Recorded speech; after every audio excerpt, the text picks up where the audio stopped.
अब आप मुझे बताओ, इस सपने को पूरा किसी एक पार्टी की कट्टरपंथी रख के आप इस सपने को पूरा कर सकते हो? भाई यहाँ अगर मायावती जी की पार्टी वाले लोग हैं, इधर आजाद समाज पार्टी वाले लोग हैं, लेकिन इन दोनों को अगर देखा जाए तो इनके महापुरुष कौन है? बाबा साहब अम्बेडकर। भाई चंद्रशेखर आजाद जय भीम बोलते हैं ना, और मायावती जी भी क्या बोलती हैं?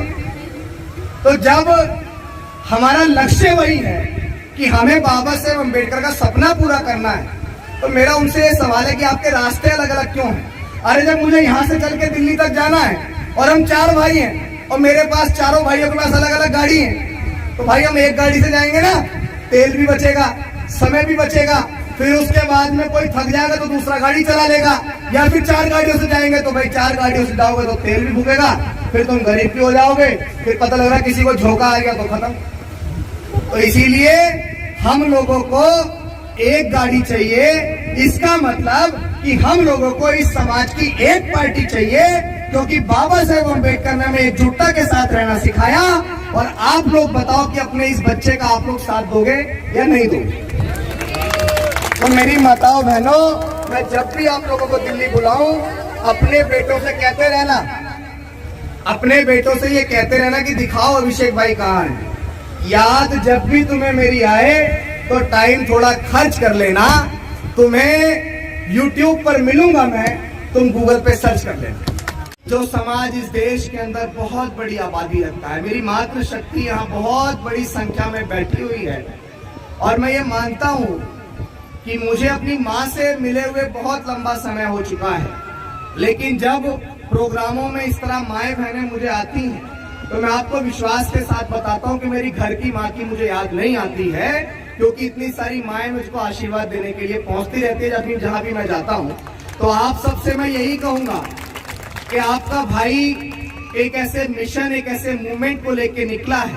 मैं आज किसी सरकार का विरोध करने नहीं निकला हूं, मैं आज किसी व्यवस्था का विरोध करने नहीं निकला हूं, मैं आज किसी पार्टी संगठन दल का विरोध करने नहीं निकला हूं। आज मैं अपनों के साथ संघर्ष करने के लिए निकला हूं। आप मुझे बताइए कि मायावती जी को कितने लोग जानते हैं? हाथ उठा के बताइए। सब लोग जानते हैं ना? इस उत्तर प्रदेश के अंदर 4-4 बार सरकारें रही हैं। एडवोकेट चंद्रशेखर आजाद को कौन कौन जानते हैं? ये भी हाथ उठा के बता दीजिए। चलिए, सब लोग जानते हैं। अगर मैं आपसे एक सवाल करूं कि इन दोनों नेताओं को एकजुट होना चाहिए या नहीं होना चाहिए, तो आप क्या कहोगे? पूरा समाज ये चाहता है ना कि हमारे नेताओं को एकजुट होना चाहिए, और नेताओं को एकजुट इसलिए होना चाहिए क्योंकि हमारे तमाम महापुरुषों ने कहा कि शिक्षित बनो, संगठित रहो, संघर्ष करो। तो शिक्षित तो हम बने भैया, समाज के लोग IAS भी हैं, IPS भी हैं, PCS भी हैं, जज भी हैं, डॉक्टर भी हैं, बैरिस्टर भी हैं, कलेक्टर भी हैं, इंजीनियर भी हैं, टीचर भी हैं, बड़ी बड़ी पदवी पे बैठे हुए हैं। आज हमारे समाज के लोग संघर्ष भी कर रहे हैं। भाई मैं बिना संघर्ष के आपके बीच थोड़े आ गया, या बिना संघर्ष के यहाँ जिन लोगों ने, जिस आयोजक कमेटी ने इतना अच्छा भव्य प्रोग्राम किया, हमारा स्वागत किया, बिना संघर्ष की पहचान के बिना थोड़ा ही हो गया। लेकिन हमारे नेता हमारे समाज के बीच आके कहते हैं कि आप एकजुटता बनाइए, आप एकजुटता बनाइए।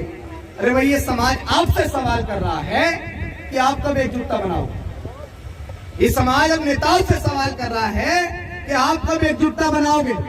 आप मुझे बताओ, आप चाहते हो नहीं चाहते कि आपके एरिया से आपका विधायक बने, आपके एरिया से आपका सांसद बने, इस उत्तर प्रदेश के अंदर योगी आदित्यनाथ को हटा के आपके समाज का मुख्यमंत्री बने? आप चाहते हो ना चाहते हो? बताओ। वे सब चाहते हैं कि हमारा सांसद बने, विधायक बने, मुख्यमंत्री बने, प्रधानमंत्री बने। लेकिन वो कैसे बनेगा? वो जब बनेगा जब हमारे नेता एकजुट हो जाएंगे। तो इसीलिए हम लोग सड़क पे निकले हैं कि हम आप सबके बीच ये विचार लेके आए, और आप सबने इस विचार को समर्थन तो कर ही दिया ना हाथ उठा के कि हाँ, नेताओं को एकजुट होना चाहिए। तो अब एक बात का और समर्थन कर दो कि जब मैं दिल्ली के जंतर मंतर या कहीं भी दिल्ली में एक बड़ा आंदोलन करूंगा, अपने नेताओं को घेरते हुए और उनसे सवाल करते हुए कि जिस सदी में डॉक्टर बाबा साहेब अम्बेडकर और मान्यवर कांशीराम साहब ने, बाबा साहेब अम्बेडकर ने अपनी 4-4 बच्चे कुर्बान करे थे ना, किस किस को पता है? बताओ। 4-4 बच्चे कुर्बान करे थे ना। अगर आज आपके एक बच्चे के पेट में दर्द भी हो जाता है तो आप बेहतर से बेहतर डॉक्टर को ढूंढते हो नहीं ढूंढते हो? अगर आपके बच्चे को कोई तकलीफ हो जाए तो आप अपनी कितनी भी जमीन हो, उस जमीन को बेचने का काम कर दोगे नहीं कर दोगे कि भाई हमारा बच्चा बचना चाहिए। लेकिन आप सोचिए कि बाबा साहेब अम्बेडकर के पास, वो विदेश में पढ़ते थे, किसमें? अमेरिका। मुझे लगता है इस गांव का एक भी व्यक्ति आज तक अमेरिका नहीं गया होगा, आजादी का 78 साल बाद भी गया क्या कोई? लेकिन बाबा साहेब अम्बेडकर उस दौर में अमेरिका के विश्व की प्रसिद्ध यूनिवर्सिटी कोलंबिया यूनिवर्सिटी के अंदर पढ़ रहे थे और वो वहां पर भी पानी से ब्रेड भिगोकर खाते थे। मुझे लगता है कि मेरे समाज का कितना भी गरीब आदमी हो, आज अपना गुजारा करने के लिए पानी से ब्रेड भिगोकर तो नहीं खाएगा। खाएगा क्या? सब लोग बहुत अच्छा अच्छा खाना खाते हैं, लेकिन बाबा साहेब अम्बेडकर विदेश पढ़ रहे थे। वो इसलिए खा रहे थे पानी से ब्रेड भिगो के क्योंकि उनको स्कॉलरशिप मिली थी, पैसे सीमित थे और उस पैसे से वो चाहते तो अय्याशी कर लेते या चाहते तो पढ़ाई कर लेते। अब बाबा साहेब अम्बेडकर को पढ़ाई किसके लिए करनी थी भाई? उनके बच्चे एक जूं के बराबर भी आवाज ना आए मेरे पास। उनके बच्चे घर में भूखमरी के कारण मर गए, कुपोषण के कारण मर गए। उनके बच्चे घर में, उनकी माँ थी, बाबा साहब विदेश थे, रमाबाई दूसरों के यहाँ झूठन मारती थी, उनके यहाँ गोबर पाथी थी, उनके घर झाड़ू पोछा करती थी, उससे जो भी पैसा मिलता था वो पैसा विदेश में बाबा साहेब अम्बेडकर को भी पढ़ने भेजती थी और अपने बच्चों को खिलाना पिलाना, उनकी सारी चीजें करना होता था। अब मैं आपसे सवाल करता हूं कि बाबा साहेब अम्बेडकर ने वो सारा स्ट्रगल, वो सारा संघर्ष, वो सारा त्याग या अपने 4-4 बच्चों की कुर्बानी किसके लिए करी भाई? बताइए किसके लिए करी? उस समाज के लिए जिस समाज को कभी नाई सम्मान से बाल भी नहीं काटता था, उस समाज के लिए जिस समाज का व्यक्ति कभी बेहतर से बेहतर शिक्षा भी हासिल नहीं कर सकता था, उस समाज के लिए जिस समाज का व्यक्ति आईएएस, आईपीएस, पीसीएस, जज, डॉक्टर, बैरिस्टर, कलेक्टर तो छोड़ दीजिए, जिस समाज का व्यक्ति छोटे से चपरासी की नौकरी भी नहीं कर सकता, जिस समाज का व्यक्ति सुबह शाम घर से बाहर भी नहीं निकल सकता, जिस समाज के व्यक्ति के गले में हांडी और पीछे झाड़ू हुआ करती थी, उस समाज को सम्मान का जीवन देने के लिए बाबा साहेब अम्बेडकर ने अपनी 4-4 बच्चे कुर्बान कर दिए। तो क्या अब हमारी जिम्मेदारी नहीं बनती है कि उनके बच्चों की कुर्बानी जो थी कि हम लोग उसको जाया जाने देंगे? क्या उनका जो संघर्ष था, उनका जो त्याग था, उनका जो समर्पण था, उनका जो बलिदान था, क्या हम लोग उसको जाया जाने देंगे? बस इसीलिए हम लोगों ने अपना घर छोड़ दिया। मुझे बहुत लंबा अरसा हो गया मैं अपने घर नहीं गया और मैंने ये संकल्प लिया है कि मैं लगभग 28 महीने तक अपने घर नहीं जाऊंगा। और इसलिए अपने घर नहीं जाऊंगा क्योंकि मैं चाहता हूं कि इस देश के जितने भी अम्बेडकरवादी नेता हैं वो सारे नेता एकजुट हो जाएं और बाबा साहेब अम्बेडकर ने जो सपना देखा कि हमें इस देश में अपना प्राइम मिनिस्टर, प्रधानमंत्री बनाना है, प्रधानमंत्री मतलब जहां नरेंद्र मोदी बैठा हुआ है, देश का सबसे झूठा और भ्रष्ट प्रधानमंत्री जहां आज वो बैठा हुआ है, वहां पे हमारे देश का, हमारे समाज का व्यक्ति प्राइम मिनिस्टर बन के बैठे, ये सपना बाबा साहेब अम्बेडकर ने देखा। अब आप मुझे बताओ, इस सपने को पूरा किसी एक पार्टी की कट्टरपंथी रख के आप इस सपने को पूरा कर सकते हो? भाई यहाँ अगर मायावती जी की पार्टी वाले लोग हैं, इधर आजाद समाज पार्टी वाले लोग हैं, लेकिन इन दोनों को अगर देखा जाए तो इनके महापुरुष कौन है? बाबा साहब अम्बेडकर। भाई चंद्रशेखर आजाद जय भीम बोलते हैं ना, और मायावती जी भी क्या बोलती हैं?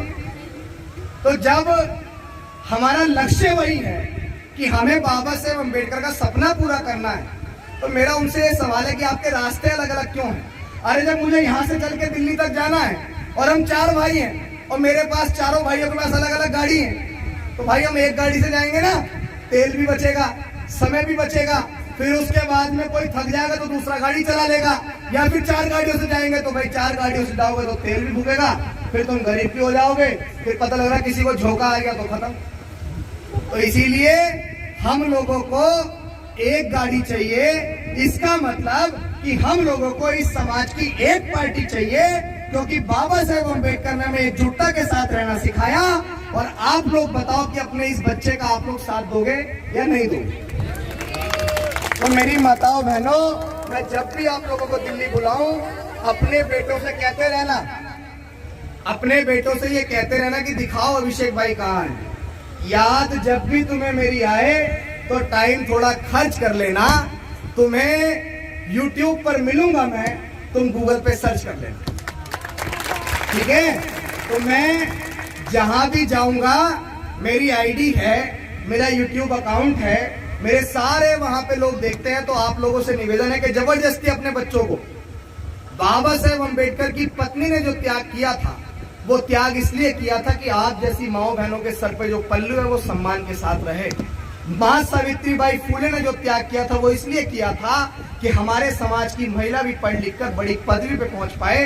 तो आज आप महिलाओं का ये वो होना चाहिए कि आप सबके अंदर वो ज्वाला होनी चाहिए कि जो मेरा बच्चा अभिषेक या मेरा भाई अभिषेक जो हमसे कह के गया था उसकी बात को मानते हुए हम लोग अपने भाई को लेके, अपने पति को लेके, अपने चाचा को लेके दिल्ली पहुंचेंगे। पहुंचोगे कि नहीं पहुंचोगे बताओ?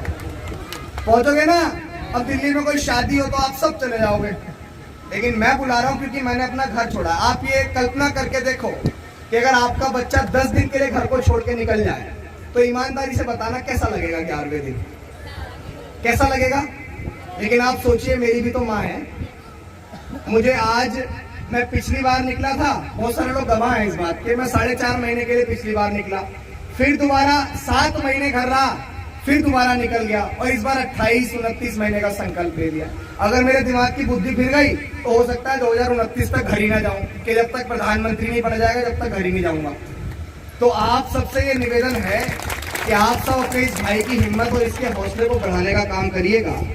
और आपसे आखिरी में जितने भी मेरे साथी हैं उनको एक नज्म के साथ अपनी बात कहूंगा, अपने महापुरुषों के आंदोलन को आपसे बताऊंगा और बड़े ध्यान से सुनना।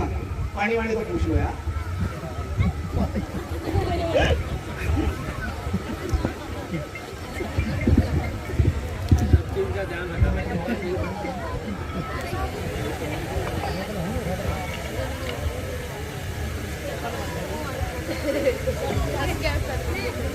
जो बात मैं कह रहा हूं इस बात को आप बड़े ध्यान से सुनिएगा, क्योंकि मैं बहुत दिल से बोलने वाला व्यक्ति हूं, मैं बहुत ईमानदार कार्यकर्ता हूं। मैं आपके बीच अभी तक मैंने ये कहा कि मेरे पास वोट डालना, कहा तो नहीं मैंने? अभी तक मैंने ये कहा कि आप इस संगठन से जुड़ो, कहा तो नहीं मैंने? तो मेरा व्यक्तिगत कोई लालच किसी को कुछ नजर आ रहा है? मेरा इतना सा लालच है कि समाज का व्यक्ति देश का प्रधानमंत्री बन जाए तो हमारे महापुरुषों का सपना पूरा हो जाए। ठीक है, मैं नज्म आप सब लोगों से कह रहा हूँ। मेरे नौजवान साथी भी यहाँ खड़े हैं, जो मेरी ताकत है, और इन नौजवान साथियों के भरोसे से ही आज मैं पूरे देश के अंदर कहीं भी दहाड़ पाता हूँ, तो इन सबके लिए भी जोरदार तालियां। साथ निभाओ सारे भाई, मिलकर मिशन बढ़ाएंगे, मिलकर मिशन बढ़ाएंगे।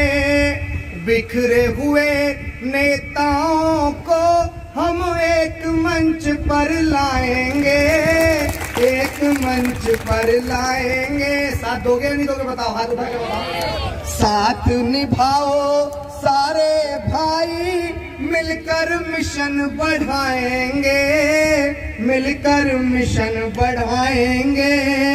बिखरे हुए नेताओं को हम एक मंच पर लाएंगे, एक मंच पर लाएंगे। पहली लाइन पे आप सुनना कि हमारे महापुरुषों ने हमसे क्या कहा और जिस समाज के अंदर राजनीतिक चेतना जगाने वाले मान्यवर कांशीराम साहब ने क्या कहा। कांशीराम जी ने कह डाला संसद पे चढ़ाई करनी है, कांशीराम जी ने कह डाला संसद पे चढ़ाई करनी है। जो सरकार निकम्मी है हमें वो सरकार बदलनी है।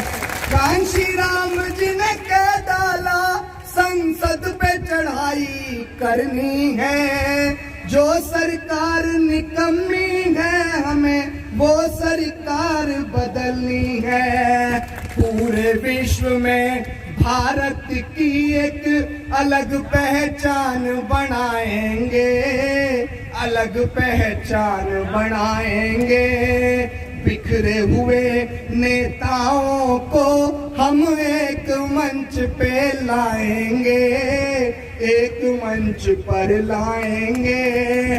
आपको मैं बताऊं कि इस देश का लगभग 85% तबका शोषित था और उसकी संख्या इस देश में 85% थी।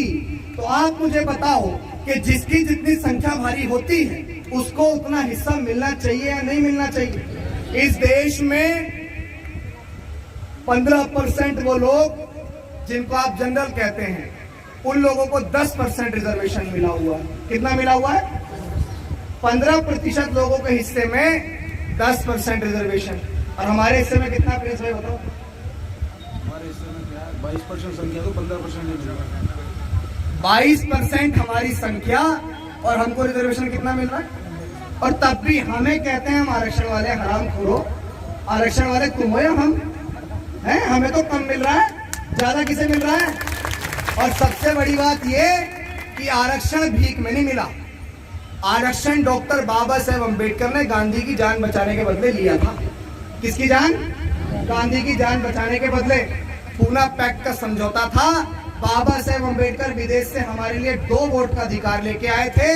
हमारे देश के राष्ट्रपिता जो कागजों में हैं, वो राष्ट्रपिता जी उस पे बैठ गए थे अनशन पे, आमरण अनशन पे, जी मैं मर जाऊंगा जी 2 वोट का अधिकार लोगे।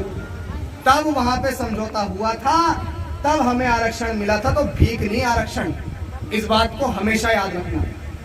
100 में 90 शोषित हैं और शोषित ने ललकारा है। 100 में 90 शोषित हैं और शोषित ने ललकारा है। धन धरती और राजपाट पे 90 भाग हमारा है। इस भारत को जिसने लूटा उसको सबक सिखाएंगे। साथ निभाओ सारे भाई, मिलकर मिशन बढ़ाएंगे।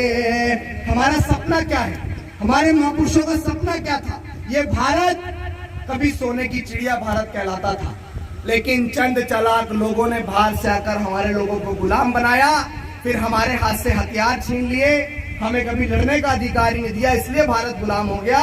वरना अगर हमारे हाथ में हथियार होते तो ना अंग्रेजों की हैसियत थी, ना मुगलों की हैसियत थी कि वो इस देश में राज कर लेते। लेकिन हमारे हाथ में तो हरामखोरों ने हथियार ही नहीं दिए। इसीलिए मैं ये बात कह रहा हूं, सोने की चिड़िया का भारत हमको फिर से बनाना है। बनाएंगे नहीं बनाएंगे? सोने की चिड़िया का भारत हमको फिर से बनाना है। दिल्ली की गद्दी का तख्तो ताज हमें हथियाना है। सपना हमारा लाल किले से, सपना हमारा लाल किले से हम झंडा फहराएंगे। साथ निभाओ सारे भाई, मिलकर मिशन बढ़ाएंगे। पहले इस मिशन से मोड़ दिए जाओगे, फिर किसी ना किसी जुल्म से जोड़ दिए जाओगे। अरे साथियों, वक्त है हाथ से हाथ की जंजीर बनाते चलो, वरना किसी रेशम के धागे की तरह तोड़ दिए जाओगे। आपके पास समय है, एकजुटता बना लीजिए। ज्यादा बात ना कहते हुए यही कहूंगा कि हम अपने घर को छोड़ के निकले हैं, तो आप सबको ये दर्द समझना भी चाहिए। और आप सब अब ये बताइए आखिरी में कि आप बहुजन नेताओं को साथ लाने वाली इस मुहिम में हमारे साथ हैं या नहीं? हमारे नेता साथ आने चाहिए। भाई मैंने अपना घर छोड़ा तो कुछ सोच के छोड़ा होगा, मैं कोई समर्थ परिवार से नहीं हूँ, आप सबके भरोसे से चल रहा हूँ। जो प्रिंस भाई ने कहा, हमारा एक नारा है और मैं उस नारे को यहाँ भी कहूंगा, और मैं यही कहूंगा कि आपने अगर मेरा साथ दिया तो मैं आपको यकीनन इस बात को कह रहा हूं कि 2029 में हम आपको देश में पहला दलित प्राइम मिनिस्टर बना के देंगे, अगर आप लोगों ने हमारा साथ दिया। क्योंकि मेरे हौसले बहुत बुलंद हैं, मेरे हौसले इतने बुलंद हैं कि अभी मैं बहुत धीरे धीरे से मैं पूरे देश की यात्रा करने निकला हूँ। 28 राज्य हैं देश में, 28 राज्यों के अंदर मुझे जाना है। इसके बाद दिल्ली में हम लोग यात्रा करेंगे। तो अगर नेताओं को समझ आ गए तो ठीक है, वरना आंदोलन करने की तो हमें आदत है। डीएम कार्यालयों को घेर लेते हैं, तो डीएम झुकता है नहीं झुकता? भाई थाने को घेरते हैं तो एसएचओ झुकता है नहीं झुकता? फिर बाद में कहीं मुख्यमंत्री आवास घेर लेंगे तो मुख्यमंत्री झुकता नहीं झुकता? और हम तो वो लोग हैं जिन्होंने कई बार सरकारें झुकाई है। जब हमारे अधिकारों में बात आई है तो ये तो अपने, ये नहीं झुकने के, बताओ, ये तो अपने हैं। तो अपनों के विरुद्ध संघर्ष इसलिए हो रहा है कि यही जाके लोकसभाओं के अंदर जाएं, विधानसभाओं के अंदर जाएं और हम लोग अपने घर पे आराम से बैठ के काम करें। आखिरी में, अगर आप सबको लगता है कि हमारा आंदोलन सच्चा है, क्योंकि हम लोग अपने घर को छोड़ के निकल ही गए हैं, और जो साथी साथ में घूम रहे उनको भी पता है कि कोई नेता का सपोर्ट नहीं, कोई अभिनेता का सपोर्ट नहीं, आप सबके भरोसे से चल रहे हैं। तो मेरी माओ बहनों, आप सबसे ये भी कहूंगा कि 10, 20, 50, 100 का जो भी आप मुझे सहयोग कर सके तो आप सहयोग जरूर करिएगा आशीर्वाद के तौर पे। अगर आपको भरोसा हो कि आपका भाई सही उस मिशन के लिए निकला है, मैं निकला इसलिए हूँ कि आज भी हमारी माओ बहनों के बलात्कार होते हैं, आरोपी के पक्ष में पंचायतें होती हैं, आज भी हमें जाति के नाम पे मूछें रखने पे मार दिया जाता है, आज भी 9 साल के मासूम इंद्र मेघवाल को पानी का मटका छूने के लिए मार दिया जाता है। तो आप बताइए, क्या हम लोग आज भी मरने के लिए पैदा हुए हैं? क्या आज हम लोग आज भी हमारी बहन बेटे की इज्जत आबरू लुटवाने के लिए पैदा हुए हैं? अरे मरने के बाद आंदोलन करना हमने नहीं सीखा, हमने जीते जी आंदोलन करके अपनी माओ बहनों की रक्षा करनी सीखी और इसी के लिए मैं घर से बाहर निकला हूँ। तो अगर आपको लगता है कि आपके बच्चे का मिशन ईमानदार है तो आप इसका साथ जरूर दीजिएगा।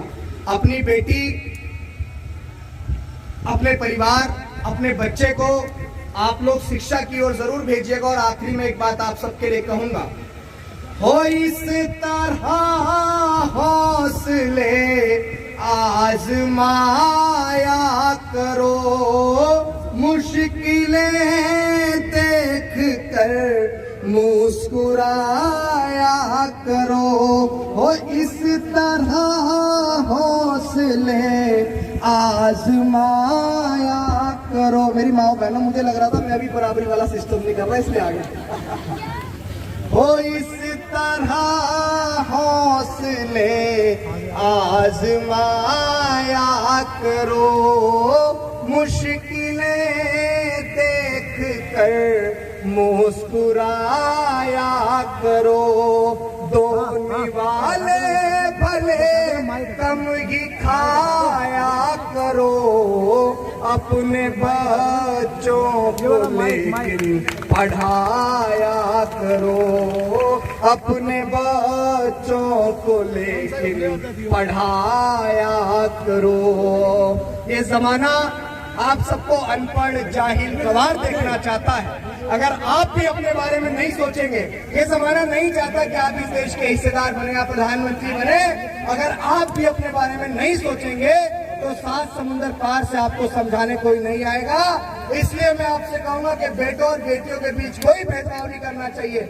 जितनी हमारी बेटियां पढ़ना चाहती हैं उनको पढ़ाना चाहिए, जितने हमारे बेटे पढ़ने चाहिए उनको पढ़ना चाहिए, और बिना पढ़े हमारा मूवमेंट सफल नहीं हो सकता है। नशे से दूर रहो और शिक्षा से आगे बढ़ो। मैं आखिरी में एक और नज्म आपसे कह देता हूँ, मैं इस नज्म को कह दूं उसके बाद आना। बहुत सारे लोग मुझसे कहते हैं कि इतना हिम्मत और हौसला आपके अंदर आता कैसे, तो मैं बताता हूँ।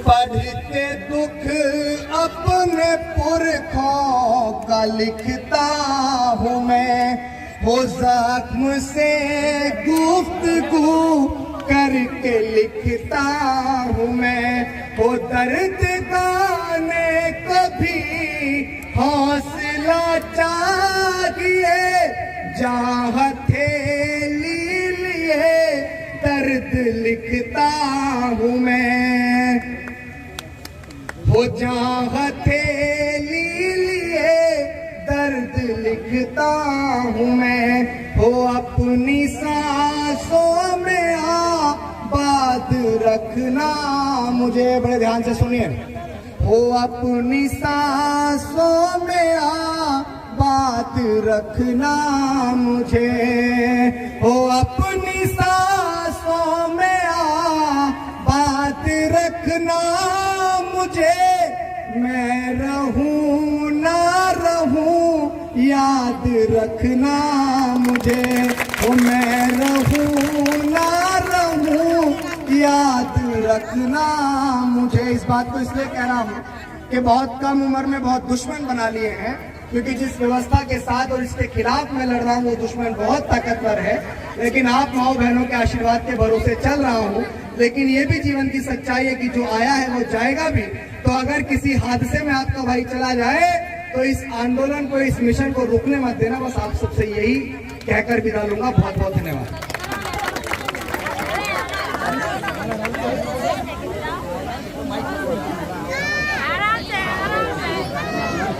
इनको दे दो, इनको।